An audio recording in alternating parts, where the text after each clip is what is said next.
भगवते वासुदेवाय। ओम नमो भगवते वासुदेवाय। ओम नमो भगवते वासुदेवाय। ओम नमो भगवते वासुदेवाय। ओम नमो भगवते वासुदेवाय। ओम नमो भगवते वासुदेवाय। वासुदेवाय वासुदेवाय वासुदेवाय वासुदेवाय। बोली प्रिय कांजू सरकार की, श्री नारायण भगवान की जय।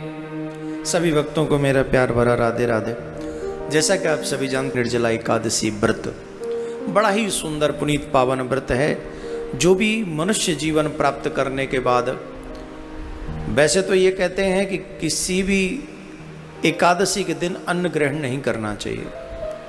एकादशी का व्रत जो है विशेषतः नारायण भगवान को बहुत प्रिय है, और जो जीव एकादशी का व्रत करता है सहज में ही वो भव सागर से पार हो जाता है। इतना प्रिय है नारायण भगवान को एकादशी का व्रत। परंतु एकादशी ज्येष्ठ मास की शुक्ल पक्ष की जो एकादशी है उसे निर्जला एकादशी कहते हैं। निर्जला एकादशी का सबसे बड़ा फल यह है कि जो व्यक्ति 12 महीनों की 24 एकादशी नहीं रख सकते, और अगर वो एक एकादशी का व्रत भी रख लें, वो भी निर्जला। निर्जला का मतलब ही है जल के बिना। बहुत से लोग ये प्रश्न करते हैं कि महाराज जल पी सकते हैं कि नहीं, जिसका नाम ही निर्जला है तो वहाँ जल कैसे पिएंगे।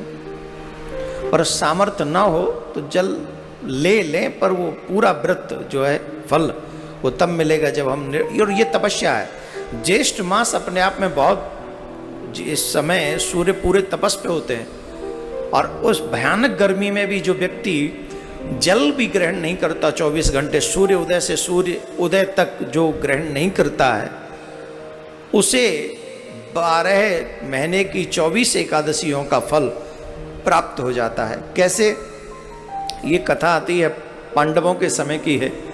एक बार वेद व्यास जी महाराज पांडवों के भवन में पधारे, तो जब पांडवों के समय वेद व्यास जी पधारे तो पितामह भीष्म भी वहाँ मौजूद थे।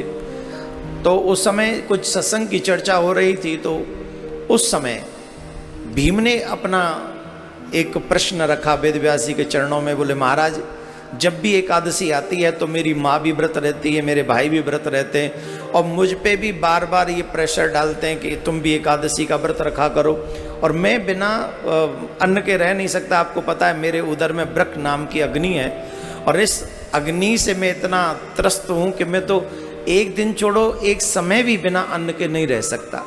इसलिए कोई ऐसा उपाय बता दीजिए कि मैं भी कोई व्रत कर लूँ तो मेरा भी कल्याण हो जाए।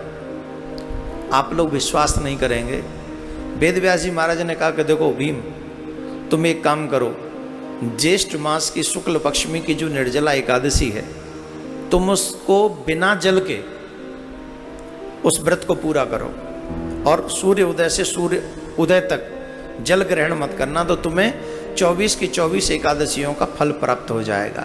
भीम ने कहा एक दिन तो तपस्या कर सकते हैं, तो भीम ने ये की, इसलिए इस एकादशी का नाम भीम एकादशी भी है। एक बात और बता दूं मैं आपको यहाँ पर, जो व्यक्ति निर्जल रहकर निर्जला एकादशी का व्रत करता है, आप कल्पना नहीं कर सकते, मैंने कहीं सुना है इतना बड़ा फल इसको मिलता है, इतना बड़ा फल कि 100 पीढ़ी हमसे पहले जो आए हैं उनका कल्याण कर देती है, और 100 पीढ़ी बाद में जो आएंगी उनका कल्याण हम कर सकते हैं, जो निर्जला एकादशी का व्रत करता हो, लेकिन नियम से। अब हम क्या समस्या है कि हम नियम में गड़बड़ी कर देते हैं, इसीलिए इस वीडियो को समय से पहले सुन लो आप, और ज़्यादा से ज़्यादा सनातनी जो एकादशी का व्रत रखते हैं उन तक पहुंचा दो। नियम क्या है? 3 दिन पहले से ही हमें कुछ भक्ष्य अवक्ष्य ग्रहण नहीं करना चाहिए। कुछ भी, इवन प्याज लहसुन भी 3 दिन पहले नहीं खाना चाहिए। कई लोग खा लेते हैं फिर व्रत भी कर लेते हैं, पर नहीं खाना चाहिए। और 10वीं की रात से ही अन्न का परित्याग कर देना चाहिए। एकादशी वाले दिन सूर्य उदय हो उससे पहले तक तुम्हारा स्नान हो जाना चाहिए, और उस समय अपने नाम, अपने गोत्र का नाम लेकर संकल्प करना चाहिए कि मैं निर्जला एकादशी व्रत रहूंगा। और भगवान श्री श्याम सुंदर से ये प्रार्थना करनी चाहिए कि आप इतनी सामर्थ्य दें कि मैं ये व्रत संपन्न कर सकूं, क्योंकि भगवान के बिना संभव नहीं। गर्मी चरम पर होती है, भगवान कृपा करें तभी संभव हो पाता है। फिर ये संकल्प करें और फिर भगवान का पूजन करें। भगवान नारायण का रूप है, चाहे नारायण के रूप में करें, कृष्ण के रूप में करें, राम के रूप में करें, किसी भी रूप में करें, लेकिन नारायण भगवान के रूप का ही पूजन होना चाहिए। जो आपके आराध्य, चाहे राम जी हो चाहे कृष्ण जी हो, उस रूप में आप कर सकते हैं। सालग्राम की भी पूजा आप कर सकते हैं। ज़्यादा से ज़्यादा मैंने शुरुआत इसी भजन से की, ओम नमो भगवते वासुदेवाय, क्योंकि आप इस मंत्र का ज़्यादा से ज़्यादा जाप करें। और विशेष बात यह है कि भगवान को पूजन करने के बाद में ब्रह्मचर्य का पालन करें, पृथ्वी पर शयन करें, झूठ नहीं बोलें, क्रोध नहीं करें, इन सब नियमों को पालन करें। और सबसे बड़ी बात, रात्रि में जागरण करें। और रात्रि में शिवरात्रि के समय जैसा पूजन होता है वैसा पूजन हमको भगवान सालिग्राम का करना चाहिए। जैसे शिवरात्रि पे हम लोग शिवलिंग की पूजा करते हैं और 4 पहर की पूजा करते हैं, और 4 पहर उनकी पूजा करके उनका अभिषेक करते हैं, बेलपत्र से उनका अभिषेक करते हैं। ठीक वैसे ही हमें सालिग्राम का 4 पहर का पूजन अगर रात्रि में कर सकें विधि विधान से। अब वो 4 पहर कैसे हैं? बोले पहला पहर है 8 बजे से 10 बजे के बीच का, दूसरा पहर है 12 बजे से 2 बजे के बीच का, तीसरा है, पहला है क्षमा करें, पहला है 8 से 10, दूसरा है 10 से 12, तीसरा है 12 से 2 और चौथा है 2 से 4। ये 4 पहर की पूजा आपको ऐसे करनी है कि हर एक पहर में भगवान को तुलसी चढ़ाएं, तुलसी चढ़ाकर, चंदन चढ़ाकर भगवान का जितना भी हो सके अभिषेक करें, पंचामृत से अभिषेक करें।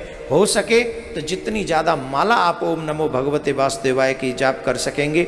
अगर विधि विधान से आपने इस निर्जला एकादशी को, इस वाली एकादशी को व्रत आपने कर लिया तो 100 पीढ़ी पहले की और 100 पीढ़ी बाद की 200 पीढ़ियों को तार सकते हो आप, अगर कर लें थोड़ा सा अपने ऊप तपस्या का थोड़ा सा स्वरूप अपने आप में करें, तप करें, कर लीजिए, तब तो सब कट जाएंगे पाप, है ना। तो क्या ये पूजा आपको ऐसे करनी है, लोगों तक इसको, और आप यही गाते रहें, ओम नमो भगवते वासुदेवाय, ओम नमो भगवते वासुदेवाय।